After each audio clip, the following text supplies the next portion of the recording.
All right, so it's let's see, November 18th, 8:35 p.m. I was gonna come to the beach and maybe take some video of the moon. It was really nice. The full moon was almost full moon was really cool before, but now as you can see, there's nothing but clouds, big clouds covering, and looks like it's gonna be clouds for a while. So I'm trying to enjoy the beach, moonrise, and I connect with the stars and the moon, all the stuff that I was doing before. Threw me off, something threw me off, whatever I'm dealing with threw me off. So,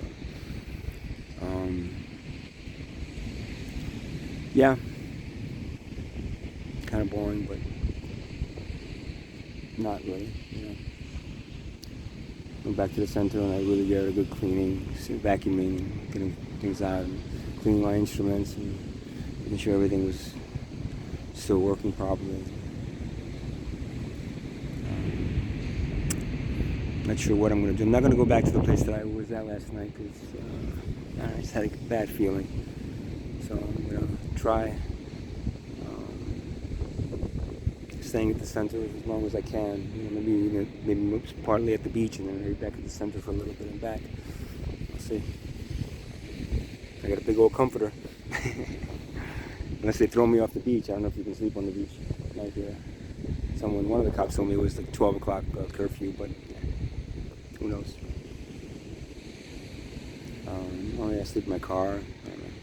At least I know that the biggest part of me not being in a hotel, I'm being in hotels, right? I can't afford it anymore. I can't do any more hotels. Right? Like I got a shocker with the credit card bill. So I'm gonna try.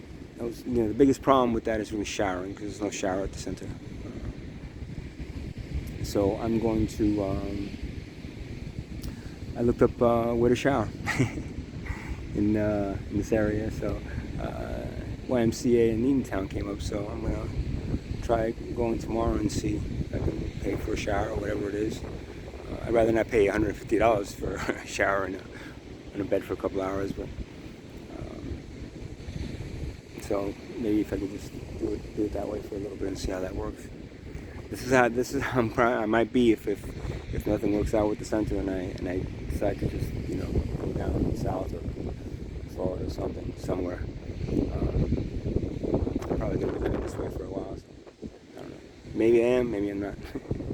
It all depends on what happens next. I can't really. I can project two roads in the future. I can see two main roads that veer off each other. I'm not sure which one I'm being pulled to, which one I should do. I'm trying to listen for the messages and see the signs, but they all tell me the same thing. You gotta figure it out on your own. So that's what I'm trying to do. But see any better moon? No, even the face went away now. I got clouds all around, clouds. Oh, somewhere over there, some lights over there. Lights over there. Yeah, it's tough. It's a tough thing. The biggest thing about sometimes you think about the addiction itself. It's the level of adrenaline rush you get. It's kind of like skiing in a sense where you're taking that risk and it's giving you that adrenaline. Meanwhile, you could die at any point, right? You could break a leg, you could fall, and, slip on the ice and slip on some snow and go tumbling and whatever. But you still do it, right? Skydiving is the same thing, right? You still do it because there's that adrenaline rush. Well, there is that same sort of adrenaline rush to any addiction because you gotta go get it and you're just doing it and then whatever inspiration it gives you or whatever fear it brings up that you have to deal with or whatever it does to you that makes you want to go back to it is there. And then of course it's you pull that away and all of a sudden you look around, so life is pretty boring. What am I going to do? Go to the movies and go out to dinner and see a Broadway show every once in a while. That's not really possible to give up. So on top of the physical addiction for whatever this thing inside me may be, whatever they were selling me at times. Well, they don't always sell it to me because I don't always feel this physical addiction. But sometimes I feel this physical addiction that, I don't know, is it fentanyl? Is it like sticking heroin in there? I don't know. It gets to the point where my body is just like, my solar plexus is just so closed up and there's so much fear that I got to deal with, and it blows my mind. But then, I lived through it. I'm not dead, so I guess I lived through it. And then at the end, you look back and you go, wow, it's pretty wild. But again, those are the kind of experiences that you don't get just getting up, going to work. And I know people are going to get mad at me saying this and this. I'm not glorifying addiction. I'm not glorifying use of drugs. I'm not glorifying any of this stuff. I'm just giving you my opinion based on where I am right now. If it's somehow doing that, then I didn't mean to do that. And if I was listening to this, I wouldn't think it was glorified. I mean, it's something that you tread lightly on. And if you're going to take a chance to do it, well, like I say, if you play with fire, you might get burned. So you better be careful. But those poi dancers that swing that fire around, they're the same. They feel the same way, but they're taking the chance and overcoming it. So overcoming that fear. I don't know what else to say. I've gotten so much backlash from so many people on the things I posted and the things I've said that I don't even know if I have any friends left. Honestly, I'm not sure. All my friends, all they want to do is give me advice on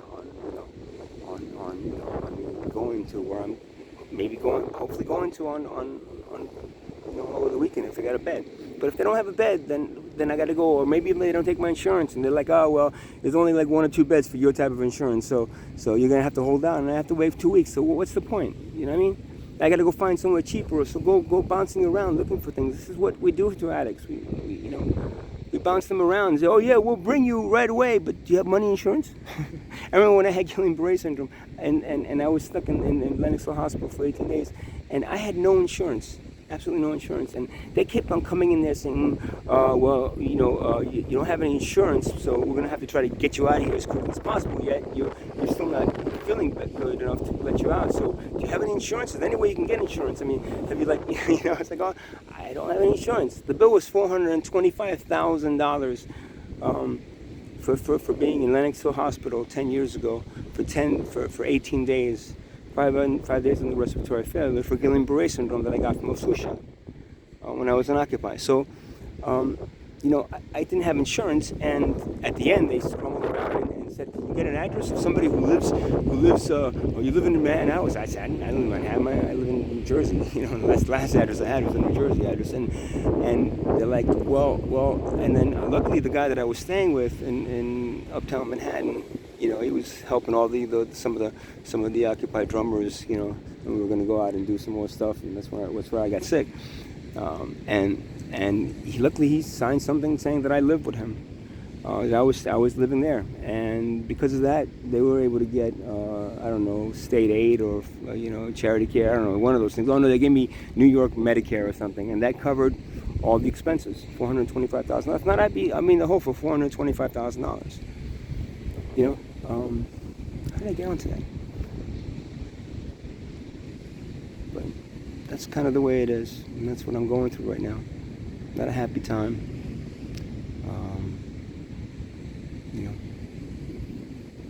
If you don't have that's right. If you don't have the insurance, then you might not get a bed. If you had really good insurance, we got 4 beds for that insurance company. One is available for you, sir. Come on in. So, whatever. I'm not complaining. If the bed's available, I'll go. If it's not available, then I'll try to figure something else out. This is good. If it was just just a bit more exciting. Having more action. Maybe just getting in a car and driving away, and not knowing anywhere where I'm going, and nobody knows me, and whatever whatever label I've been stamped with, might help. Oh wait, is the moon coming out? Wait, is it? Moon coming out for anybody? Let's see. All right, hold on. I think it might be coming out for me. Oh, it's just a little hole there. It might just show up through that little hole. Right.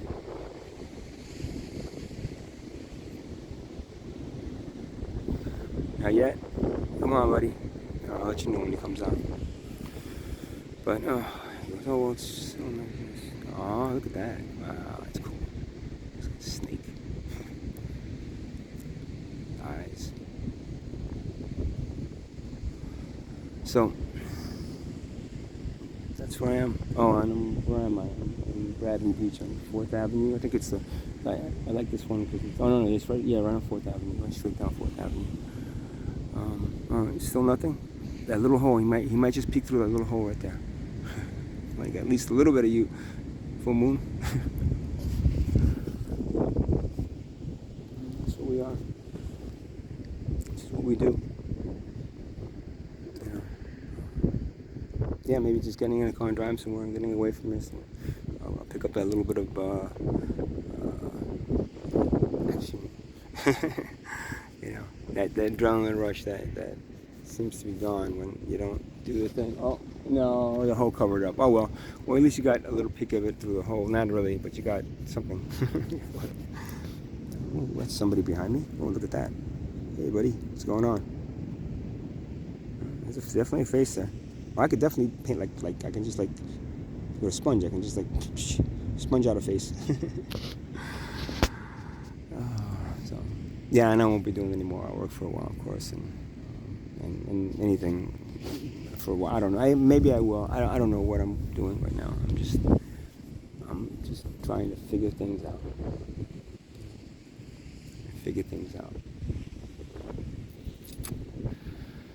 All right. I ain't got anything else to say, I guess.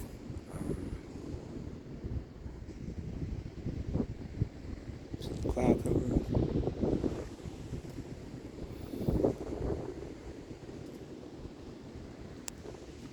Oh, something there.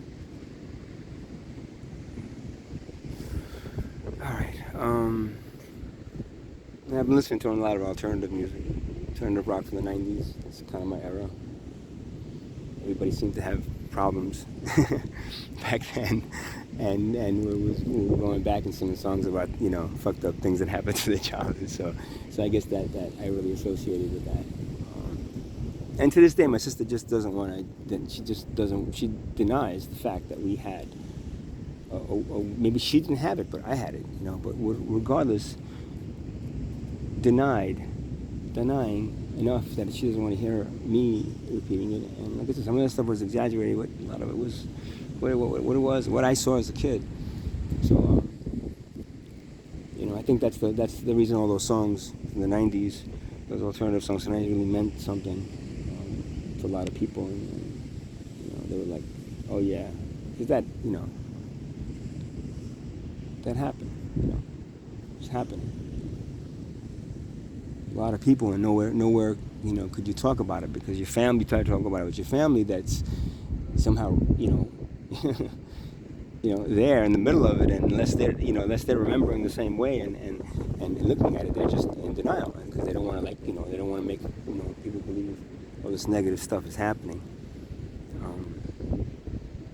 But it's not. It's not coming out, man. Oh, I so wanted to see the moon. No, it's too much cloud cover now. Oh, I should have came out. I know I should have came out earlier. Damn it. Oh, there you go, right there, right? You're right behind me. You're gonna peek out a little bit? Hold on. He might be peeking out. He might be. I think he is. Is that over there? Yeah, I think that's him. Father Moon. That's him behind me. Oh, wow. That's pretty cool. Well, it's not. Oh. Wait. Is it? Or is it a flashlight? Somebody lighting a light or something. I don't know. Wait. Yeah, I think that might have been him. Alright, so...